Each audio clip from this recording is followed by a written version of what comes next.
Hi there, this is Mark Isero, and welcome to Article Club, where we read, annotate, and discuss one great article every month on race, education, or culture.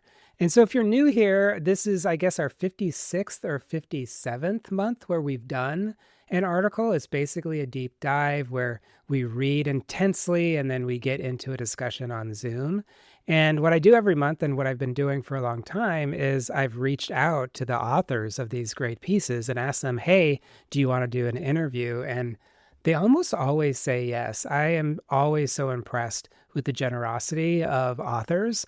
They say yes, and I ask them questions, and it's always been a lot of fun. And they're obviously like very deep and thoughtful. So that's what we do here at Article Club. And if this is your first time, welcome. And if you have been doing Article Club for a long time, welcome back.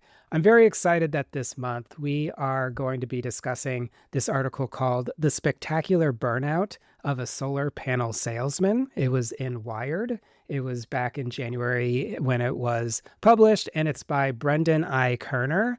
And the interview is going to be coming up in a moment. But I just have to say, this is one of my favorite articles of, I don't know how long it's been.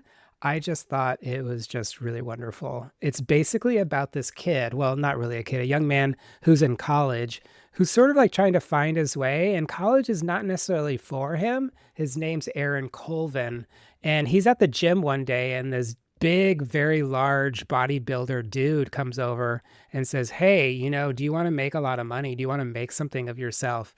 And I guess Aaron's like, okay, maybe. And so the bodybuilder says, well, what you really need to do is become a door-to-door salesman in Florida of solar panels. I guess this is the way to make the American dream. And so Aaron, who's this just really earnest, wonderful person, I really think that you're going to like him. He says yes, and he goes down with other very young people who are sort of trying to find their way, and they go around and try to convince people to get solar panels. So that's what the article is about. But obviously, it's about so many other things, which this article is going to touch on. You're going to be hearing about masculinity. You're going to be hearing about capitalism. You're going to be hearing about the American dream and just what people are hoping for. But what I really loved about this article was the quality of the writing, as well as the degree to which Mr. Kerner really makes Aaron Colvin come alive and be a character that you really are rooting for. Anyway, I hope that you listen to the interview. And if you are interested, read the article and come to our discussion on June 1st from 2 to 3:30 p.m. Pacific time. You can sign up at highlighter.cc. And at this point, let's get right into the interview. I hope you enjoy it. Brendan Kerner, thank you so much for doing Article Club. Thanks for having me. I appreciate it. I can't say how much I appreciate this piece. It was just so well written. It grabbed me right from the beginning. It came out earlier this year. It was called The Spectacular Burnout of a Solar Panel Salesman. And I just want to thank you. I can't wait to talk about it with the other Article Clubbers. My first question is, how'd you find Aaron Colvin? Like, he was so interesting to me. So it was kind of a process. Like this story, like a lot of my stories, grew out of another story. At the end of 2023, I came out with a cover story for Wired that was about a man in Los Angeles who is a TikTok. He manages TikTok talent creators. And I was talking about his stories. His backstory is very interesting. He basically was an undocumented immigrant who was brought here by his parents when he was about 5 years old. And so when he got out of high school, he didn't have a ton of options. He didn't have like a social security number or a driver's license. So a lot of options were closed off to him. And one place where he could work, he found a job going door to door selling solar panels. And he was really successful at it. So I thought that was interesting. And then I went out there to meet with him in Los Angeles. And at the end of the meeting, I was, talking to him. And he's like, yeah, my client is so excited because he's finally gonna be able to quit his job. And I was like, well, what's his job? He's like, well, he sells solar panels door to door. And I was like, well, something's going on here. Like, young men are obviously doing this. This is something that is a point of entry for a lot of young men who have other ambitions or don't want to go to college for whatever reason. And of course, I have had at my house these young men knock on my door many, many times. And so I've always been curious about their world. And so I started thinking like, there's got to be a bigger story here. And so I started poking around and I was like, what's my way into this? And I was contacting people who are kind of at the top of the industry, the people who like sell courses on how to do this. And they didn't really want to talk to me or wanted to control the conversation too much. And then I kind of heard about these blitzes, and my idea became like, well, what would it be like to be on one of these blitzes? And so I just kind of went on YouTube and just like searched for solar blitz on YouTube and was looking at all the videos. And I found Aaron's videos and I was like, these are so heartfelt and so genuine. And he's just such a engrossing character, but he had like 30 views on each video, like no one was watching it. And I was like, I want to hear more about what this guy has to say. And so I just contacted him. And it was kind of the thing where the first time I spoke to him on the phone, I was like, this is a really compelling character and this is a really interesting point of entry into this bigger world that I think tells us something about this moment we're living in.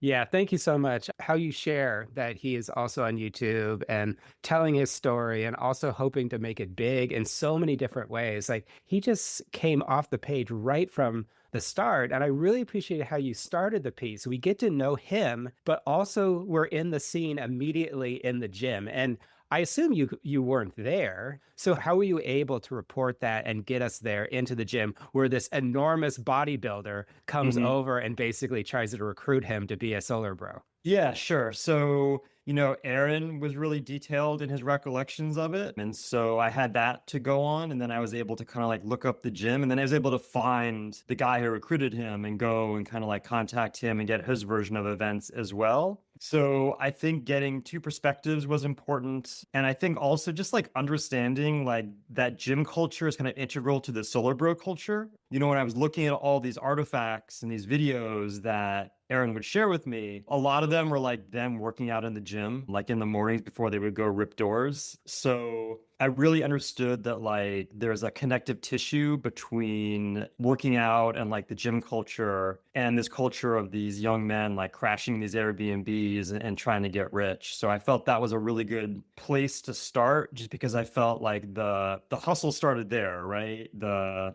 bodybuilder who's kind of like, very emblematic of this culture that is places so much on physical fitness and like self-motivation and ambition. Him kind of like running the game and hustling Aaron to go and be a hustler, I thought was a really good way to start to get into it and kind of get into this loop of like, you're knocking on doors and you're recruiting the next generation of people as well. So I thought that was like the perfect entry point for the story. Yeah, I thought so too. And immediately I was thinking about notions of masculinity as well. So hustle culture, but also these young people who want to make something of their lives and they're in the gym. Like, did you notice that as well? That permeating this whole piece is sort of like constructions, not just of growing up, of making it big in America, but also what did you learn about masculinity, especially here at the beginning? Yeah, it's a really good point. So part of my interest in this is like my oldest child is a boy and he's 17 now. He turned 17 earlier this year. And so obviously this is something I'm very interested in. Being a parent to like someone who's kind of very much on the cusp of manhood has made me think about my own kind of journey through adolescence and to becoming a man. And it's a real point of interest for me. And, what I've seen through my son's experiences and kind of like the media he consumes and the way that he interacts with people in his world, his friends and others, I have seen this kind of like shift to like looking inward. And part of the looking inward is like working on your body, obviously. But there's a real accent on like, dealing with what's inside of you and also dealing with like trying to attain perfection in a lot of ways. And I got into like the whole self-help culture, I think, a lot in this story, which is really important to me because I think that's a key part of it is that the way that a lot of people get through this experience of going to door to door to door is like through self-help culture and basically seeing this as like, well, this sucks and I'm not making any money, but I'm working on myself. I'm perfecting myself. And I thought that was really interesting because that's something I've seen reflected sometimes in like the youth culture I've observed as a parent of an older teenager. So yeah, in terms of what I learned about masculinity, I think I learned a lot of it is like there is a real like anxiety about how young men think they're going to fit into a world if they're anything short of perfect. There's a real pressure they put on themselves to basically be as perfect as possible. And some of that is physical and the gym culture, which comes across in this. But I think a lot of it also is like perfecting their minds. And they kind of like want to excise weakness in their minds. That's what a lot of this door to door is. It's like, well, if you can't hack it, you're weak and you just need to work on yourself. And you could see that in Aaron's thought process where he was getting frustrated a lot, especially early on. And he would go and like turn to these like self-help techniques to try to get through that. And I see that a lot. So I think that there's a lot of like young men out there, like my son, like Aaron Colvin, who's just a few years older, that are putting a tremendous amount of pressure on themselves to attain an ideal that maybe they've seen on social media, that's reinforced through their interpersonal relationships with other young men. Whether that's healthy or not, I mean, I think remains to be seen. I think there's positives and negatives to it, but that's certainly, there's a lot of like a creation of internal pressure and internal pressure dynamic being created by this self-help culture. Yeah, reading it, I was going back and forth about like, wow, this is devastating. This is horrible. This is cult-like. This is exploitative. But then on the other hand, it was refreshing to sort of see this guy and his friends, well, I guess his colleagues, just trying to do better for themselves and having a growth mindset and working hard and not doing a great job out there, but still going back and trying to improve themselves. And so it was refreshing in many ways to also get a sense about how he was like trying to make it. But I have to say, in the gym, I still don't know why he said yes so easily. And I mean, of course, he thought about it. He tried to say no. Did you get a sense that he was like, his colleagues with regard to being impressionable and saying yes? He definitely didn't have like a ton of like life experience. He's young, he's not super well traveled at that point, at least. So I think there is something of him, like he was searching for something. Like he'd had a lot of businesses that he started as an adolescent that really didn't go anywhere. He had a lot of like, misfires kind of early on his entrepreneur career. I think the other part of this is that, he really gave into this once he started college. And so he'd gotten into college. He'd essentially gotten a free ride to this, a small Catholic school in Niagara Falls. And he went and he got there and he was like, this isn't for me. And I thought that was so interesting. It's that, for a lot of people, and I see this again with my son, it's like everyone's focused on getting into college. It's such a big deal. And then he got there and he's like, this isn't it at all. Like, this is not getting where I want to be. There's people out there that are my age that are making money and like getting to that first million maybe by knocking on doors, which is what he's seeing in his social media feed. And I'm here, on a campus where a lot of kids aren't taking it seriously. They're partying or like they're from privileged backgrounds. He's from a more disadvantaged socioeconomic background. And so he's seeing these rich kids who are like, don't really care and aren't really serious about it and are just kind of wasting time. And he didn't want to waste time. He felt like he was wasting time in that environment. And so that kind of hard sell he was getting from this guy, Will, he eventually caved once he was in that college environment and was like, I've made a mistake. This isn't going to get me where I want to get in life. Yeah, and I think that for folks who do go to college and sort of subscribe to that, and for example, me, that is sort of like the time to have like this opportunity to sort of grow up and figure out what am I going to be and what am I going to be a part of. And for him, it was like, no. And what I really liked is that this is not just him. This is a lot of young men at this point foregoing college or not thinking college is the right place, but then also trying to be part of something. And for Aaron, it's to go down to Florida, which was amazing. And I'm trying to figure out what parts of this story, like, were you able to be in Florida or, later on when he goes up to, where was it? Ohio as well or something? Illinois, yeah. Okay, Illinois. And so did you go and do the blitzing and then the ripping of the neighborhoods? No, I didn't actually. So this had all basically happened by the time that I spoke to him, right? So fortunately for me, he like basically took video of like every single day. So I was able to recreate all these things by the videos and also interviewing all the people that were involved, as many of the people that went ripping as possible. So yeah, so it was kind of like a story where I wasn't actually on the doors with him, and I kind of had to do it kind of like through artifacts he'd created. Unfortunately, he created so many, like he documented it so precisely,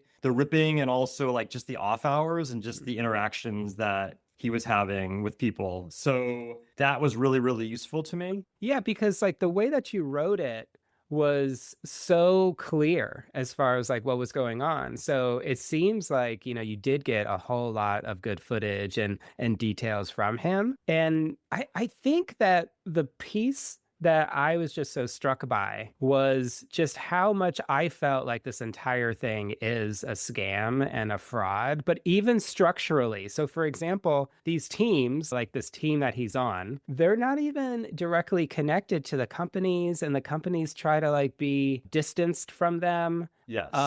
That was very wild to me. Like, what did you think about that whole structure? Yeah, I thought that was really interesting to me that basically and it gives kind of the companies like plausible deniability to a certain extent. So they're really delegating a lot of authority to these also very young men. Like, Will was like 24 years old or something like that. And so they're basically being like, run these as you see fit, kind of. And as long as you deliver numbers, we're good. And I think that is accounts for a lot of the variability in people's experiences. So, later he goes with this guy, Doug Hotz, who's like actually really successful at this and, has made like $1 million doing this. And he's like running it like a bit more professionally. So you're going to have a big variety of experience in these, dependent on these young men who are basically your closers and are basically like running the crews almost as like personal fiefdoms to a certain extent. The problem is that it opens up a lot of issues with like when you're being run by someone who's fundamentally incompetent or someone who you actually can't trust.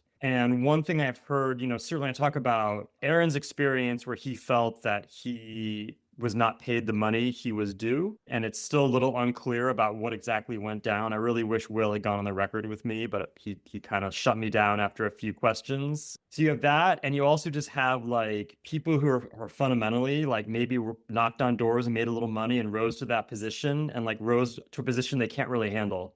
And all of a sudden they're in charge of a bunch of 18 and 19-year-olds and they can't do it. They can't run it. And these things disintegrate. And the problem is you've got these young men who've maybe spent their last savings to meet you wherever you are in America, and your crew falls apart and they're just stuck there with no money and like no way to get home. And like, yeah, it can be a really crazy experience if the young man at the head of your crew doesn't really know what they're doing. Yeah, that part I have to say was really disturbing because not only is for me the way that you wrote it is there scam and fraud, but it seems like Aaron and also the folks on his team weren't necessarily caring about the environment in the first place. And they thought that they were doing something so true and genuine. And yet they were sort of noticing that they needed to actually lie in order to sell. And of course, selling is like you're trying to get the person to buy something. But I really thought that that was just an amazing juxtaposition of how you were able to sort of see that these kids are trying, not kids, but like young men are trying to be so pure, almost in a spiritual way. Yeah. And yet they are foisted into this like really scammy industry. Yeah, I mean that's the thing. Basically, a lot of times the introduction you make at the door is fundamentally dishonest in a lot of ways. I think it's a little bit too broad of a brush to say like it's a scam every time. I think that there are happy customers in these situations along with a lot of unhappy ones. But I think that, yeah, like they basically what they have to do when they come up and they kind of like have to skirt that line of like not really saying who they are, not really saying what the product is, kind of teasing you and saying, oh, it's not going to cost you anything, but ultimately it's going to cost you $25,000 or whatever it is to get the solar panels. And a lot of it is just these young men don't really have the information. Like they're not really given a ton of training. Like as I talk about in the piece, they basically go and they're on the doors within hours of arriving at the blitz, and they don't even know what to say necessarily. Maybe they'll tail someone for a day and try to learn the pattern, but like when customers ask questions, they often don't know what to say. Aaron told me like a really funny story about like he was trying to sell one time and this person asked a question, is like, well, what if I move? And I think Aaron was like, oh yeah, we'll just like come and like we'll move the solar panels to your new house. But that's not what happens at all, of course. That's impossible. So it's just you're throwing a bunch of ambitious, hopeful young men just kind of like into the churn and kind of accepting that like almost all of them are gonna like leave within a couple weeks because they can't hack it. Mm-hmm. So it's this huge like meat grinder of sales essentially. But I guess it's still seen as the best way to try to sell, which is also very amazing to me. And it does really require these young men to derive purpose, which was so Yeah. interesting to me, how you really take time to be with the reader to sort of like share that these young men are hanging out, but they're also deriving real fulfillment and real purpose. Can you speak a little bit more about, how you sort of like thought about how to write about purpose in your piece? Yeah, so actually there was in an early draft of the story, I had like a bit more about this where I really got more into the history of door-to-door sales. And like there's actually a pretty long history of organizations that are like using like college-age men and bringing them in and kind of like putting them like in cult-like environments where like they don't associate with outsiders, where all their off time is structured and kind of like around like self-help precept. They're discouraged from like even contacting their families. And they're kind of like told like what you're doing is, and you're doing work on yourself. This isn't just about selling the product. This is about you attaining like a higher goal, reaching the next step of your maturity, achieving your potential. This is like, I spoke to anthropologists who actually studied an organization that did this for like, I believe it was either, I think either books, maybe it was even Bibles, like doing door-to-door Bible sales. And they would get in these college kids for like 3 months in the summer and basically put them through like this indoctrination of like, you can't write letters home. But what we're doing here is going to like be the most important experience of your young life. So I think a lot of it is like once you kind of seal people off from the world and make their whole world about this one pursuit, and they only have one focus because like there's so many distractions in our world, especially for young men today. And like all of a sudden you don't have any distractions. Your life is all about door-to-door sales. And like I kind of got to it in one scene I talk about in the story is like one of these young men got injured in a Segway accident. And so they took him to the hospital and like basically I have this video of like they're trying to like distract him or whatever, and they're just doing like making him repeat sales slogans. He's like on this hospital bed, like in pain because he like tore his MCL or whatever. And he's basically like repeating these like precepts of sales. So I feel like if you can take young men and be like, shut out the world, okay? Everything that distracts you, everything you waste time on every day is no longer important.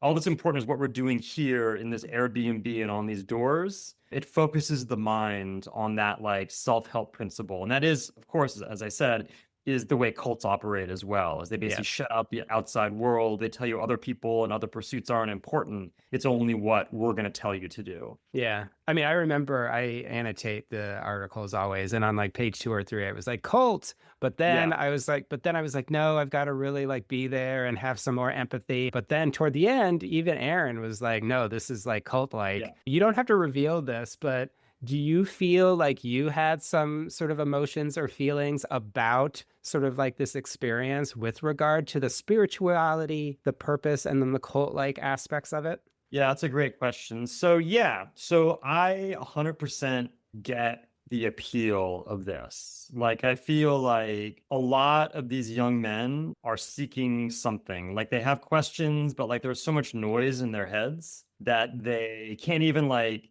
find the questions that they want to ask, let alone get them answered. So when someone comes to them and says you're going to be part of something bigger than yourself, and you're going to like exert yourself and push yourself to the limit. And in doing so, you're going to attain something. You're going to attain wealth, they promise, but also you're going to unlock the potential that resides inside of you. I 100% can see the appeal of that when you're 18 and 19 and everything is noise inside your head and you're trying to figure out who you are. And someone comes along and says, like, I'm going to provide an answer. I'm going to provide a way for you to do that. And you're going to get rich in the process. Of course, I can understand the appeal and why you'd be willing to take the risk to go to spend your last few bucks to go down to Florida and try this. Yeah, absolutely. And as a reader, I felt like I was just taken on almost like a roller coaster ride with Yeah. regard to not just like this being a thriller, but Yeah. also going back from this is a fun story, but it's Mhm. also such a serious story. And I don't really know how you did it. Can you sort of like speak to the writing aspect, as far as the reporting is great, obviously, but Is that the sort of register that you were trying to go, like this both playful but also thriller, but also, hey, this is quite serious as well? How were you able to sort of deal with the emotional piece with the reader? Yeah, so I think that structurally the piece was fairly simple because pretty early on I settled on a essentially linear backbone to the story where we start with him in the gym and we kind of end up with him back at college. So it's great when that happens, right? It's great when you're like, okay, I can like take the easiest temporal approach. And therefore, that affords me the luxury of being able to think about, like, you're right, the emotional stakes and like the evolution of the character inside of that. And so I think a lot of it was me going through and being like, how did Aaron change through this experience? Right. Because you essentially always want either your character to change, or what I'm dealing with in a story now is what I have a character who changes, but ultimately he doesn't learn the logical lesson from the experience he goes through. So it's a little bit different. Aaron comes through this and kind of like gets the right lesson, essentially, even though, like, I think that other people in it don't, or like people end up in different places. Like I do have this side character, Dakota, who I felt really emotionally attached to because I feel his story is fundamentally maybe the most difficult or maybe the most tragic in some ways because of his tragic backstory. And just the fact that, like, I don't know where he's gonna go in life. Like I kind of have confidence in Aaron that Aaron's going to be fine and like Aaron's going to figure it out. He's a smart, ambitious guy and like he's got a great head on his shoulders and a good support system. But like, Dakota, I'm a little more worried about. And so like, the way I leave him, it's a pretty simple emotional thing with Aaron where he goes through a challenge. He comes out with the right lessons and he strives and he moves forward. With Dakota, who's a much more minor character, that's where I kind of put some of like the pathos of the story is stocked in that minor character because when I last connected with him, he's talking about how he wants to remain in this world. Even though he, to the untrained observer, was like, you had a terrible experience. You got abandoned in California by your crew leader after he couldn't hack it. And like you were in the same place you were before, back in Niagara Falls, in this really difficult situation. And so it's almost like the more difficult emotional piece of it was invested in a more minor character in this, which is unusual for stuff that I do. But in terms of like the emotional stakes, like you always have to be mindful of that in a story, right? Like, what is the reader going to feel as they see these characters? We want them to feel. If they can't feel anything for the character, I've failed. I've utterly failed. So sometimes you want them to feel. You always want them to feel empathy, I guess, even if the character in a story is a monster. I read a lot about crime, right? A lot of my stories are crime stories. So this is a bit of a departure for me. So I'm accustomed to making the reader feel for someone who's maybe done something not great. This was something where like it was easier to make the reader, I guess it was important for me for the reader to come through it and be like, that's a crazy world. It's scammy. This is a bananas experience, but like I admire Aaron. Like it was important to me. I made that early on saying like, we have to come out of this admiring Aaron because I admire Aaron. And like, he made kind of a foolish choice, which he acknowledges, and he went through something kind of crazy. But like, I admire him. I admire his authenticity. I admire his earnestness. I admire his perspective and his intellect. So it was important for that. But I also wanted that undercurrent of like, there is something tragic about this. And that kind of came through, I think, in Dakota's character. Yeah. Well, everything you just said, you achieved it with me, and I can't wait. I can't wait to share this with other article clubbers. Brendan, Yeah. thank you so much for your piece. Thank Yeah. you so much for also sharing your thoughts with us, and I really, really am grateful. It's very much my pleasure. Thanks for your interest. I want to thank Brendan Kerner yet again for coming on to Article Club to share your thoughts about your wonderful piece and for writing your article in the first place. Thank you so much. I'm very grateful. And for listeners who listened to the interview, I want to thank you as well. And if you haven't read the piece, I definitely think that you should. And if you liked it as much as I did, I want to invite you to our discussion. It's going to be on June 1st from 2 to 3:30 Pacific time over on Zoom. All you need to do to sign up is to go to highlighter.cc/discussion. Anyway, I hope you liked this episode, and I really hope that you have a good rest of your week. Have a great day.